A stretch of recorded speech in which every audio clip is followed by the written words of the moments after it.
आई Tuljabhavani, Chhatrapati Shivaji Maharaj, क्रांतिज्योती Savitribai Phule, doctor Babasaheb Ambedkar, नरवीर राजे उमाजी नाईक, पुण्यश्लोक राजमाता अहिल्यादेवी होळकर, अण्णाभाऊ साठे या सर्व महान मानवांना विनम्र अभिवादन करतो। भाऊंला यानंतर भाऊजन या ठिकाणी सभा आहे, त्यामुळे भाऊंनी सांगितलं थोडक्यात उरकायचंय। त्यामुळं भाऊ,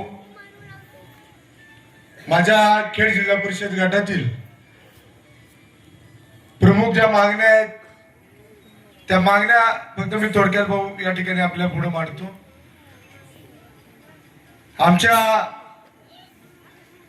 अनेक वर्षापासून प्रलंबित असलेला निरा देवधर उपसा सिंचन योजनेचा विषय, भाऊ 14 गावांचा पाणी प्रश्नाचा विषय, त्यात खेड जिल्हा परिषद गटातील 10 गावं येतात। त्याचबरोबर आता भाऊ येत असताना आपण 2-3 वेळा म्हणला की नक्की सभा कुठे, किती वेळ, आमचा खंडाळा लोणंद रस्ता आता आपण बरेच ऍक्सिडेंट भाऊ या ठिकाणी होतात, हा सुद्धा विषय महत्वाचा आहे। त्याचबरोबर कोपर्डे, निंबोडी, खेड, अंधुरी हा MDR मध्ये रस्ता येतोय भाऊ, ह्याला बराच निधी लागतोय। तर हा एक प्रमुख रस्त्याचा विषय आमच्या 4 गावांचा, हा एक विषय भाऊ बऱ्याच वर्षापासून प्रलंबित आहे। हा एक रस्ता आपल्या माध्यमातून मार्गी लागणं गरजेचंच आहे।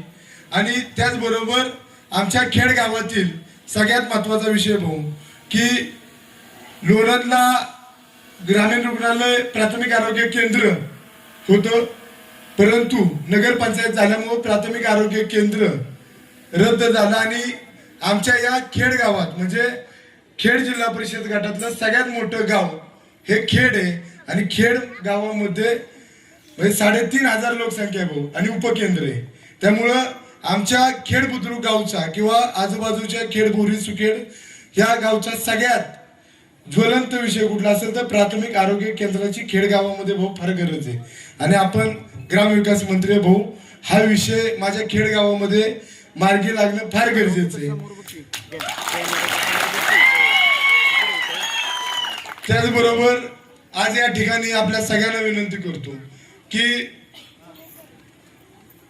अविनाश भाऊंच्या नेतृत्वामध्ये आणि आपल्या खंडाळा तालुक्याचे ज्येष्ठ नेते आदरणीय शंकररावजी गाडवे सरांच्या विचारावर अविनाश भाऊंनी काम केलं, आदरणीय मदनदादांच्या नेतृत्वाखाली काम केलं। आता अविनाश भाऊंच्या नंतर आपण सगळ्यांनी वंदनाताईंना गेली 15 वर्ष आपण सगळ्यांनी साथ दिली, अविनाश भाऊंच्या कुटुंबाला साथ दिली, तन मन धनाने आपण सगळेजण आमच्या कुटुंबाच्या मागे उभं राहिला। आणि भाऊ खेडगण म्हणजेच आमचं कुटुंब असं आम्ही समजतो। म्हणजे कुठलाही विषय असला तरी सगळ्या गावातल्या लोकांशी चर्चा केल्याशिवाय आम्ही सुद्धा कधी निर्णय घेत नाही। म्हणजे आज ह्या लोकांनी गेली 15 वर्ष सगळ्यांनी आपण ताकदीने कुटुंबाच्या मागे उभं राहिला। आज राजकारणात मी पहिल्यांदाच कुठल्या तरी निवडणुकीला सामोरे जातोय, म्हणजे अविनाश भाऊंची कुठली निवडणूक मी आजपर्यंत कधी बघितली नव्हती। वंदनाताईंची निवडणूक असेल, आईच्या निवडणुकीत सुद्धा कुठल्याही निवडणुकीत सक्रिय सहभाग घेण्याचा कधी योग मला आला नाही किंवा वय लहान असल्यामुळे सक्रिय होता आलं नाही।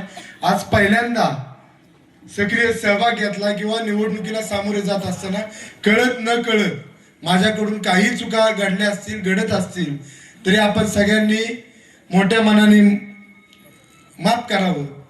जरी काही चुकीचं घडलं तरी आपण सगळेजण नेहमीप्रमाणे समजून घेता या पुढील काळात त्या चुका निवडणुकीनंतर नक्की दुरुस्त होतील, दुरुस्त करण्याचा मी प्रयत्न करीन।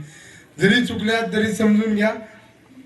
त्याचबरोबर मी खेड बुद्रुक जिल्हा परिषद गटात भारतीय जनता पार्टीचा अधिकृत उमेदवार म्हणून भाऊ लढत असताना माझ्यासाठी या जिल्हा परिषद गटातून तंग बापूंनी माघार घेतली। मी बापूंचं आज या ठिकाणी जाहीररित्या आभार व्यक्त करतो की बापूंनी या ठिकाणी माझ्यासाठी माघार घेतली। त्याचबरोबर मागील 35 वर्ष भाऊ दादा पाटील म्हणून या गावचे सुपुत्र होते. त्यांनी तालुक्याचं नेतृत्व केलं. खरेदी विक्री संघाचे 35 वर्ष चेअरमन होते आणि खेडगावचं भूषण होतं भाऊ. ज्या वेळेस खेड पंचायत समिती गाण्याचा विषय आला त्यावेळेस आपल्या माझ्या आग्रहाखातर बबन आबांच्या कुटुंबातील वर्षा सूर्य दायगुडे यांनी उमेदवारी लढण्याचा निर्णय घेतला. परंतु पक्षीय काही घटना घडल्या. पक्षीय ज्येष्ठ लोकांनी नेते मंडळी निर्णय घेतला आणि गौरी गणेश दायगुडेंना उमेदवारी मिळाली. त्याही कुटुंबाने मोठं मन दाखवून भाऊ आज गौरी गणेश दायगुडेंच्या पाठीशी खंबीरपणे आणि भारतीय जनता पार्टीच्या पाठीशी खंबीरपणे ते कुटुंब म्हणजे माघार घेतल्यानंतर मी असेल गौरी दायगुडे असेल आमच्या दोघांच्या पुढे 2 पावलं पळून सागर पाटील असतील, आकाश पाटील असतील, भाऊ पाटील असतील, बबन आबा असतील, हे सर्व त्यांचं कुटुंब आज ताकदीने आपल्या भारतीय जनता पार्टी सोबत काम करते. मी त्यांचं सुद्धा या ठिकाणी मनापासून आभार व्यक्त करतो. आणि भाऊ सगळ्यांना आता भाऊ तुमचा अनुभव सगळ्यांना आहे.